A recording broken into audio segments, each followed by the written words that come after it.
बिस्मिल्लाहिर्रहमानिर्रहीम। आज आप लोग का हुआ इंतज़ार ख़त्म।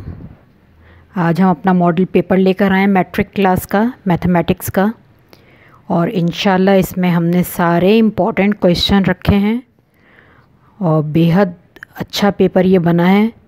आप लोग फुल इसकी तैयारी करें, इसमें से कोई क्वेश्चन भी स्किप ना करें।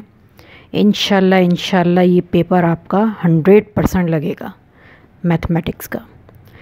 और इसके अलावा हम इससे पहले आपको ट्रिग्नोमेट्री के इम्पॉर्टेंट क्वेश्चन दे चुके हैं सॉल्यूशन के साथ। उसकी वीडियो भी हमारे चैनल पे थी, और उससे पहले हमने पीसी का पेपर आपके लिए सॉल्व किया है, उसकी भी वीडियो है हमारे चैनल पे। तो वो इन वीडियोस को आपने लाजमन देखना है। इस पेपर के क्वेश्चंस को भी सॉल्व करें और उन वीडियोस को भी लाजमन देखें। आपका इंशाल्लाह 100% पेपर होगा। ठीक है, चलें स्टार्ट करते हैं हम। तो चैप्टर नंबर 17 है सबसे पहले आपका। उसमें क्वेश्चन नंबर 1 जो मैंने रखा है सबसे पहले, verify De Morgan's law. De Morgan's law की 2 प्रॉपर्टी होती हैं, आपको पता ही है, A intersection B whole complement और A union B whole complement. तो मैंने इसमें जो दिए वो A union B whole complement is equals to A complement intersection B complement, ये दिए। ठीक है, फिर उसके अलावा उसने वैल्यूज़ दे दिए कि ए कितना है, बी कितना है, यू कितना है, ताकि उसको वेरीफाई सही तरह से कर दिया जाए। ठीक है, फिर इसी क्वेश्चन को आपने वेन डायग्राम के ज़रिए भी करना है।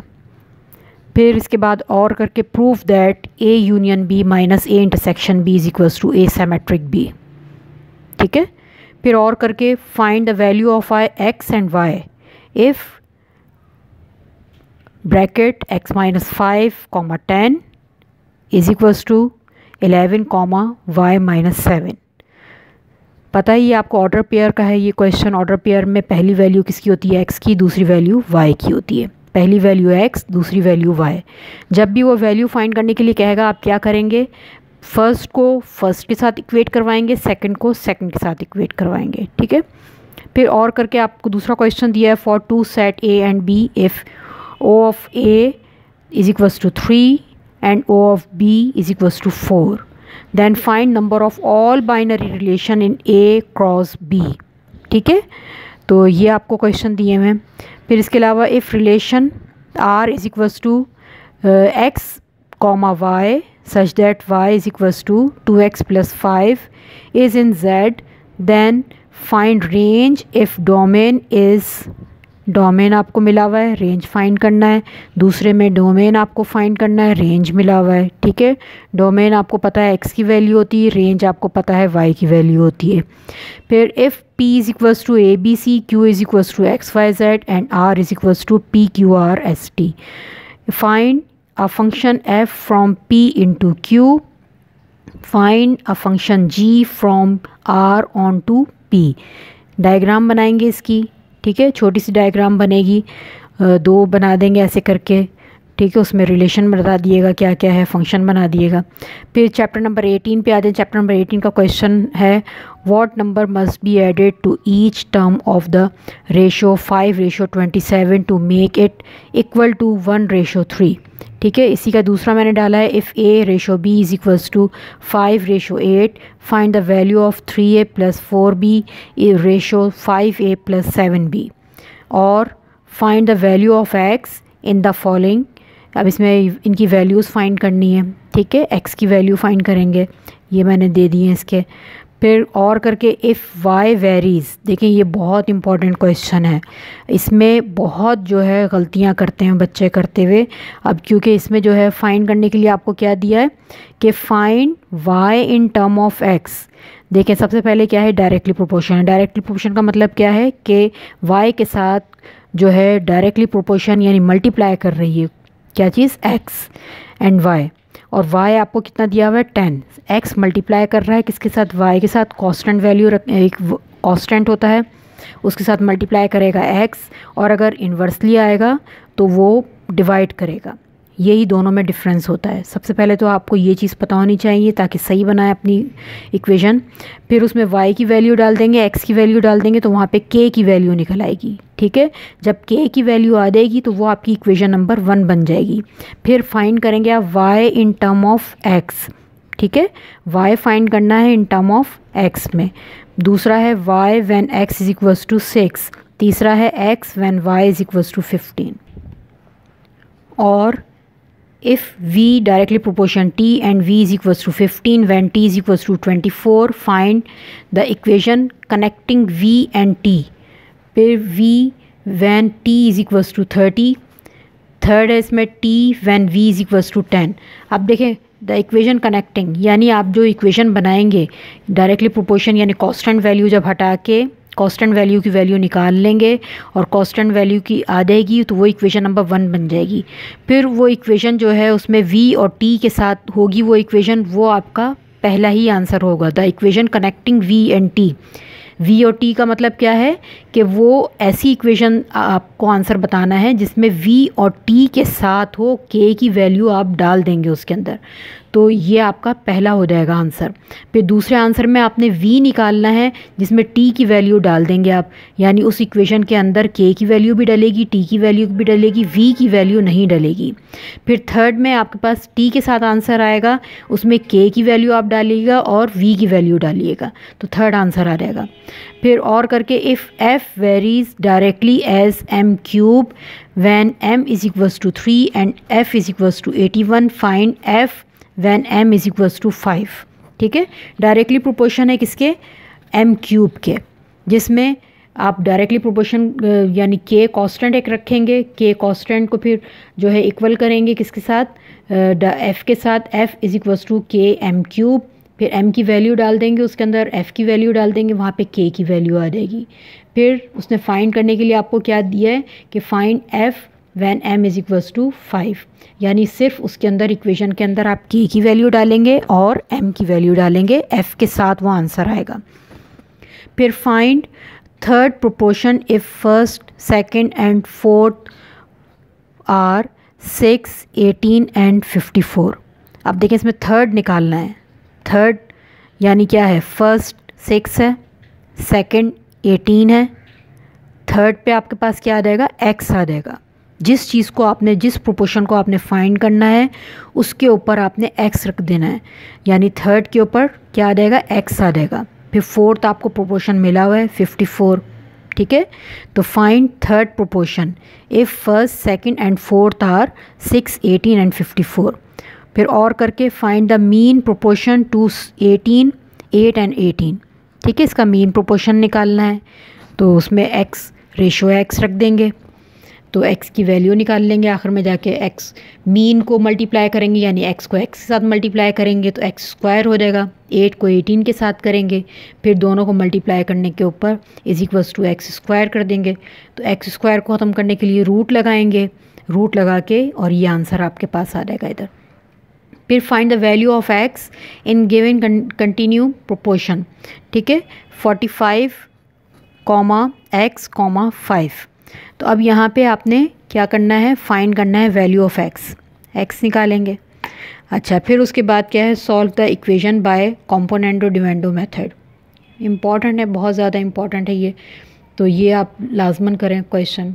फिर if p ratio q and r ratio s then show that, ये आपको दिया हुआ है बाय k मेथड से। ठीक है, k मेथड से करेंगे इसको। फिर और करके if a ratio b is equals to c ratio d is equals to e ratio f then show that this. ठीक है, प्रूफ करना है इसको यहाँ पे। तो अब आ जाइए चैप्टर नंबर 19 पे।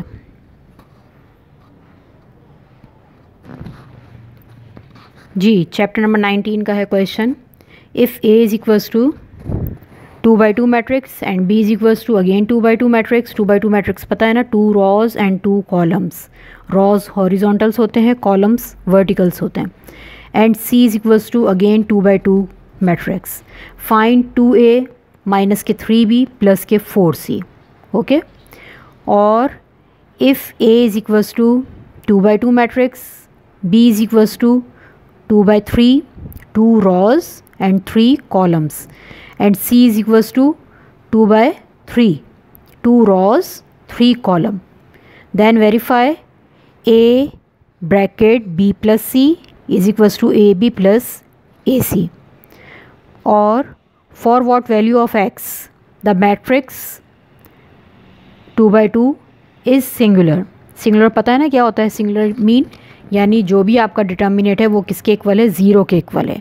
अगर वो नॉन सिंगुलर है तो वो उसमें डिटर्मिनेट की वैल्यू है कोई ना कोई।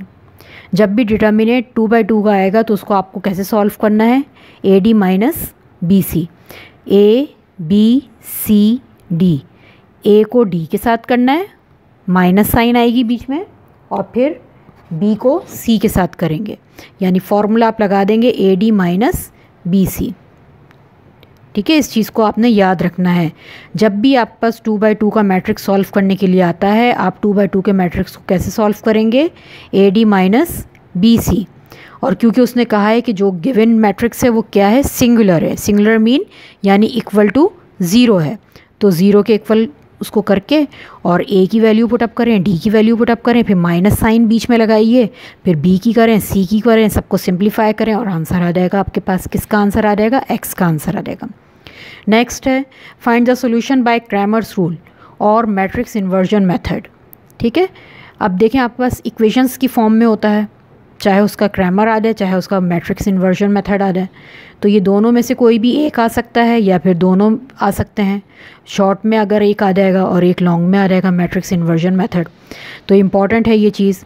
फिर verify A adjoint of A is equals to determinant of identity. I for क्या है? आइडेंटिटी। अब देखिए आइडेंटिटी का मैट्रिक्स यहाँ पे क्या लिखेंगे आप? आइडेंटिटी मैट्रिक्स आप इस मैट्रिक्स को देखकर लिखेंगे। ए मैट्रिक्स आपको कैसे दिया हुआ है? 2/2 का मैट्रिक्स है, यानी 2 रॉज और 2 कॉलम है। तो इसका मतलब है कि जब आप आइडेंटिटी मैट्रिक्स लिखेंगे तो वो भी आपके पास जो है वो कैसा होगा? 1 0 0 1। ठीक है, तो वो भी 2/2 का मैट्रिक्स होगा। ठीक है, तो डिटर्मिनेट निकालेंगे ए मैट्रिक्स का, फिर उसको आइडेंटिटी से मल्टीप्लाई करेंगे और यहाँ पे एडजॉइंट ऑफ ए निकालेंगे। एडजॉइंट कैसे निकलता है? 2/2 मैट्रिक्स का एडजॉइंट ऑफ ए कैसे निकालेंगे? इन दोनों की क्या करते हैं? इन दोनों को रिप्लेस करेंगे, ए और डी को, और बी और सी की साइन चेंज करते हैं, एडजॉइंट हो जाएगा वो। फिर उसको मल्टीप्लाई कर देंगे किससे? मैट्रिक्स ए के साथ, जो आपका ए मैट्रिक्स है उसके साथ एडजॉइंट ऑफ ए को मल्टीप्लाई कर देंगे, तो आपके पास दोनों साइड इक्वल आ जाएंगी। जी, चैप्टर नंबर 20 पे आ जाएं। चैप्टर नंबर 20 में से find all the cube roots of 64 and -27। ठीक है, और evaluate 1 minus omega plus omega square, 1 plus omega minus omega square, और 2 + 5 ओमेगा और plus 2 omega square whole power 6। इसके लिए करने के लिए ओमेगा का क्वेश्चन जब भी आएगा आपको प्रॉपर्टी याद होनी चाहिए। प्रॉपर्टी क्या है ओमेगा की? कि 1 + omega plus omega square, 1 + omega plus omega square किसके इक्वल होता है? 0 के इक्वल होता है। हमेशा इसको याद रखें। और नेक्स्ट जो क्वेश्चन है उसको तो आपने प्रूव ही इस प्रॉपर्टी के तहत करना है। अब इसमें से आपको पता है कि 3 प्रॉपर्टीज़ बनती हैं। पहली क्या बनेगी? 1 + ओमेगा किसके इक्वल होगा? माइनस ओमेगा स्क्वायर के इक्वल होगा। फिर 1 + ओमेगा स्क्वायर किसके इक्वल होगा? माइनस ओमेगा स्क्वायर के, माइनस ओमेगा के इक्वल होगा। फिर 1 कितना omega plus omega square equal होगा किसके? -1 के। यानी 3 प्रॉपर्टी आपकी बनेंगी आपने इस क्वेश्चन को सॉल्व करने के लिए। ठीक है, और ओमेगा क्यूब किसके इक्वल होता है? ओमेगा क्यूब 1 के इक्वल होता है। ओमेगा क्यूब जब आएगा आपके पास मल्टीप्लाई करने पर तो वो किसके इक्वल होता है? वो 0 के इक्वल, 1 के इक्वल होता है। ठीक है, तो ये चीज़ें आपको याद रखनी है जब भी ये ओमेगा वाले क्वेश्चन अपने सॉल्व करेंगे। तो ये इम्पॉर्टेंट चीज़ें हैं, अगर ये याद नहीं होंगी तो ये आपसे क्वेश्चन सॉल्व नहीं होंगे। ओमेगा क्यूब 1 के इक्वल है, 1 + omega plus omega square equal to 0 के है। और फिर इस प्रॉपर्टी से आपके पास 3 प्रॉपर्टीज़ बनेंगी। क्वेश्चन आएगा इसमें सबसे पहले आपने रफ वर्क में इन चीज़ों को आपने मेंशन कर लेना है ताकि आपका क्वेश्चन 1 गो में आसानी से आंसर आ जाए इसका। ओके, नेक्स्ट क्वेश्चन है आपका, show that the roots of the quadratic equations are real. Real है, रियल मतलब पॉजिटिव। ठीक है, ग्रेटर देन 0। तो ये क्वेश्चन है इस साल इम्पॉर्टेंट इसका, क्योंकि इक्वल रूट्स का आपका आ गया था, नेक्स्ट ईयर आ गया, लास्ट ईयर आया था, तो इस साल जो है आपका ये रियल का आने का चांस है। तो फिर और करके मैंने दिया है, for what value of p and q the roots of quadratic equation are given vanish. ठीक है, फिर है find the value of m if sum of the roots of the equation X square plus this is 3/2 times the product of its roots. ठीक है, इसमें सम of roots आपको याद होने चाहिए। सम ऑफ रूट किसके इक्वल होते हैं? -b/a के। प्रोडक्ट ऑफ रूट किसके इक्वल होते हैं? c/a के। तो आपको यहाँ पे इक्वेशन दे दी गई है, इसमें आपको m की वैल्यू निकालनी है। वो कह रहा है कि sum of roots of the equation, इसमें से सम निकाल लेना है, यानी a कितना है 1 है, b कितना है 3m माइनस के 7 है, c कितना है 5m है। ठीक है, सम जो है वो equal to 3/2 times the product of its roots. ठीक है, सम निकाल लेंगे, पहले प्रोडक्ट निकाल लेंगे, फिर ये जो आपको अकॉर्डिंग कंडीशन दी हुई है उसमें रख के वैल्यूज़ को उसको सिंप्लीफाई करेंगे तो यहाँ पे m की वैल्यू आ जाएगी easily. Next question, find the value of p if sum of the square of the roots of the equations. Square of the roots है, sum of the square of the roots. ठीक है, यानी roots के ऊपर क्या है आपके पास? स्क्वायर है। p की वैल्यू निकालनी है। इसमें से पहले क्या इक्वेशन में से हम निकाल लेंगे, a निकाल लेंगे, b निकाल लेंगे और c निकाल लेंगे। ठीक है, फिर उसका सम निकाल लेंगे और प्रोडक्ट निकाल लेंगे। फिर वो क्या कह रहा है, कंडीशन क्या दी है उसने? If sum of the square of the roots of the equations is 6। ठीक है, तो वो 6 के इक्वल है, उसको लेके सिंप्लीफाई करेंगे, सॉल्व करेंगे उसको, तो इसका आंसर आ जाएगा p का आंसर आ जाएगा। फिर नेक्स्ट क्वेश्चन है, if alpha beta are the roots of the equation px² + qx + q = 0, p is not equal to 0, find the value of root alpha over beta plus root beta over alpha। Okay, फिर next है, if alpha beta are the roots of the equation 2x² - 3x + 7 = 0, find the value of alpha over beta square plus beta over alpha square. ठीक है, तो आपको ये दो roots दिए, इसमें अल्फ़ा बीटा जो है वो रूट्स हैं किसके? इस इक्वेशन के। और फाइंड द वैल्यू आपको इसकी फाइंड करनी है। सबसे पहले आप इक्वेशन में से a b c निकालेंगे, वही जो ऊपर करते आ रहे हैं। फिर उसका सम निकालेंगे, सम ऑफ रूट निकालेंगे, प्रोडक्ट ऑफ रूट निकालेंगे। ठीक है, उसमें वैल्यू पुटअप करेंगे जो इस क्वेश्चन में दी हुई हैं, इक्वेशन में दी हुई हैं, उनसे वैल्यूज़ पुटअप करके सम ऑफ रूट की वैल्यू आ देगी, प्रोडक्ट ऑफ रूट की आ देगी वैल्यू। फिर उसके बाद आपने अपने ये गिवन जो वैल्यूज़ हैं उनको सॉल्व करना है, उनको सिंप्लीफाई करेंगे, एलसीएम लेंगे। यहाँ पे एलसीएम कैसे लेते हैं? बटरफ्लाई बनाना बताई हुई है मैंने, किस तरह से बनाते हैं? Alpha multiply with alpha square, beta multiply with beta square and then divided by both values alpha square beta square. Okay, किस तरह से बटरफ्लाई बनानी बताई हुई है सबको, कि अल्फ़ा को अल्फ़ा से करते हैं, इसको इससे करते हैं, और बीटा को इस तरह से बीटा से करेंगे। ठीक है, alpha multiply with alpha square, beta multiply with beta square, whole divided by alpha square beta square. सबसे सिंपल तरीका है एलसीएम लेने का, सोचने की ज़रूरत नहीं है किस तरह से एलसीएम लेना है, क्या है। फिर इसी में ही आपको सम भी मिल जाएगा, इसी में ही आपको प्रोडक्ट मिल जाएगा। ऊपर ऑलरेडी आपने वैल्यूज़ निकाल ली होंगी सम और प्रोडक्ट की, उन वैल्यूज़ को आप यहाँ पे पुटअप करिएगा, आपके पास आंसर आ जाएगा alpha over beta square plus beta over alpha square. Okay, कोई इतना मुश्किल नहीं है क्वेश्चन, बहुत इजी है ये क्वेश्चन, कॉन्फिडेंस के साथ करें। ठीक है, प्रैक्टिस करें, प्रैक्टिस मेक्स परफेक्ट।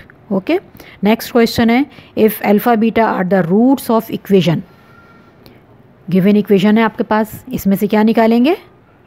जल्दी से बताएं, इसमें से क्या निकलता है? सबसे पहले ए बी सी। क्यों निकलता है ए बी सी?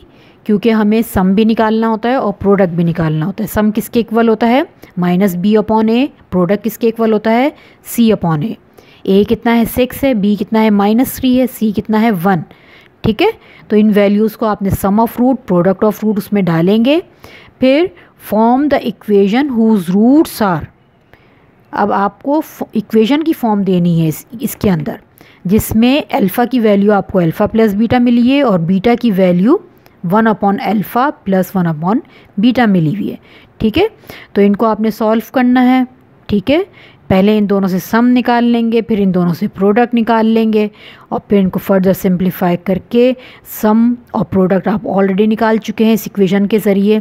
फिर उसमें वैल्यूज़ जो है यहाँ पे पुट अप कर देंगे इसके सम ऑफ फ्रूट में और इसके प्रोडक्ट ऑफ फ्रूट में, और फिर आपके पास सिंप्लीफाई करने पर आंसर आ जाएगा इसका और इक्वेशन की फॉर्म आ जाएगी। इक्वेशन की फॉर्म क्या होती है? इक्वेशन की फॉर्म का फॉर्मूला क्या है आपके पास? X square minus sum of root multiply with x plus product of root. ठीक है, इस फॉर्मूले को लाजमन याद रखना है। और अगर आपके पास स्क्वायर हो जाएगा तो वो किसके इक्वल होगा? अल्फ़ा स्क्वायर बीटा स्क्वायर, वो किसके इक्वल होता है? Alpha square plus beta square किसके इक्वल होता है? Alpha plus beta whole square minus 2 alpha beta. ठीक है, ये 2-3 चीज़ें हैं, इनको आप क्वेश्चन करने से पहले अपने पास रफ वर्क में लिखेंगे वहाँ पे बोर्ड में भी, ताकि आपका क्वेश्चन बहुत अच्छे तरीके से सॉल्व हो। ठीक है, अब नेक्स्ट क्वेश्चन है solve the following system of equation. System of equation से है जिसमें आपको 2 मेथड होते हैं, साइमल्टेनियसली सॉल्व करना होता है, जिसमें आपको कोई इक्वेशंस को उसको आपने 2 तरीक़ों से सॉल्व करना है, by elimination method, by substitution method. ठीक है, जो भी आपको अच्छा लगता हो आप उसे सॉल्व कर लें, आपको फुल मार्क्स मिलेंगे। बस ये याद रखिएगा, आपने सॉल्व उसको पूरे सही तरीके से सिंप्लीफाई करना है, एक्यूरेट तरीके से। कैलकुलेशन आपकी अपनी होती है। ठीक है, कैलकुलेशन आप किसी भी तरीके से करें, चाहे आप उसमें एलिमिनेशन मेथड लगाएं, चाहे उसमें सब्स्टिट्यूशन मेथड लगाएं, तो उसको करना बेहतरीन तरीके से आपने आंसर, ताकि 1 गो में आपका आ जाए। तो ये उसके पार्ट्स हैं जो इम्पॉर्टेंट हैं, तो इनको आप अच्छी तरह से सॉल्व कर लें। इंशाल्लाह इसी में से ही आपका एक पार्ट निकल आएगा। जी, चैप्टर नंबर 21 पे आ जाइए। चैप्टर 21 पार्शियल फ्रैक्शन का है, जो बेहद इम्पॉर्टेंट है। इनमें से एक क्वेश्चन तो लाजमन एक आता है। ठीक है, तो इसमें resolve the following into partial fraction, तो ये जो मैंने इम्पॉर्टेंट इसके क्वेश्चन थे वो डाल दिए हैं, और जितने टाइप्स के होते हैं वो पार्शियल फ्रैक्शन उनका एक एक जो है टाइप मैंने यहाँ पे लिख दिया है, ताकि आप अच्छी तरीके से इनको सॉल्व करें। इन्हीं में से कोई एक आध लाजमन आ जाएगा। अब आ जाइए चैप्टर नंबर 22, स्टैटिक्स का होता है चैप्टर नंबर 22। इसमें फर्स्ट जो क्वेश्चन हमने रखा है वो है construct frequency distribution with continuous classes of the number of absentees in a class for 18 days. ठीक है, आपको दे दिया है डेटा। फिर नेक्स्ट क्वेश्चन है construct histogram frequency polygons cumulative frequency table and ogive. तो ये आपको टेबल मिली हुई है। ठीक है, तो इसमें से आपको फाइंड करना है चीज़ों को। ठीक है, जो जो ऊपर मेंशन की हुई हैं सब चीज़ें। फिर नेक्स्ट क्वेश्चन है find arithmetic mean, geometric mean, harmonic mean, median and mode. ये ठीक है, ये आपका है अनग्रुप डेटा।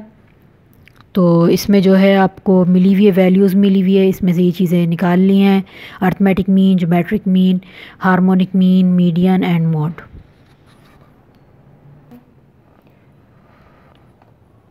जी, नेक्स्ट क्वेश्चन है the marks obtained by student in a subject out of 50 are given in the following group data.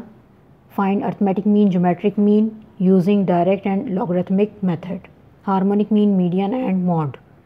ठीक है, तो यहाँ पे आपको मिला हुआ है ग्रुप डेटा, मिला हुआ है ग्रुप बना हुआ है। ठीक है, तो इसको आपने सॉल्व करना है, इन चीज़ों को फाइंड करना है, arithmetic mean, geometric mean, harmonic mean, median and mode. फिर find range, mean, deviation, variance and standard deviation of score of 2 batsman in 6 innings who is more consistent player. Okay, ये question आपको दिया है, इसको करना है सॉल्व आपने। Last, और ये वो चीज़ आ गई जिसका आप सबको बेहद इंतज़ार था, बार बार आप लोग यही बात कर रहे थे, थ्योरम, इम्पॉर्टेंट थ्योरम। अब अल्लाह करे कि हमारे ये थ्योरम 100% लगें जैसे इससे पहले लगते आ रहे हैं। तो बहुत हमने देख कर ये लगाए थ्योरम। ये सेक्शन बी के लिए मैंने लिख दिए थ्योरम, ये सेक्शन सी के लिए लिख दिए थ्योरम, लॉन्ग में आएंगे ये। ठीक है, ये शॉर्ट में आएंगे। थ्योरम नंबर 25.1 एंड 25.4 ये आपका शॉर्ट में आएगा। फिर इस तरीके से थ्योरम 27.3 ये शॉर्ट का थ्योरम है। फिर theorem 28.3 case A B C, ठीक है, ये आपके शॉर्ट के थ्योरम है। लॉन्ग के थ्योरम देख लें, थ्योरम 23.2 ये लॉन्ग में जाएगा। थ्योरम 24.1 एंड 24.4 ये लॉन्ग के हैं। थ्योरम 26.2 एंड 26.4 केस ए ये लॉन्ग का है, ठीक है। या अल्लाह पाक, ये जो हमने अपना पेपर बनाया है, इम्पॉर्टेंट पेपर बनाया है, ये हमारा 100% लगे, हमारी आज की दुआ है। और आप भी दुआ करें और मेहनत करें, मेहनत कभी भी रायगा नहीं जाती, ठीक है। तो इंशाल्लाह मेहनत करेंगे तो ज़रूर हर चीज़ आपके लिए आसान हो जाएगी। ओके, जज़ाकल्लाह। वीडियोस को ज़रूर देखा करें, उसको सब्सक्राइब भी करें, उसको लाइक भी करें, शेयर भी करवाया करें, क्योंकि जब आप लाइक करते हैं तो हमारी जो है इससे एक अंदर हमारे आगे वीडियो बनाने की एक एनर्जी आ जाती है, सपोर्ट हमें मिलती है। तो आप उसको सब्सक्राइब भी करें और उसको लाइक भी करें, ठीक है। ओके जी, अल्लाह हाफ़िज़, जज़ाकल्लाह, थैंक यू।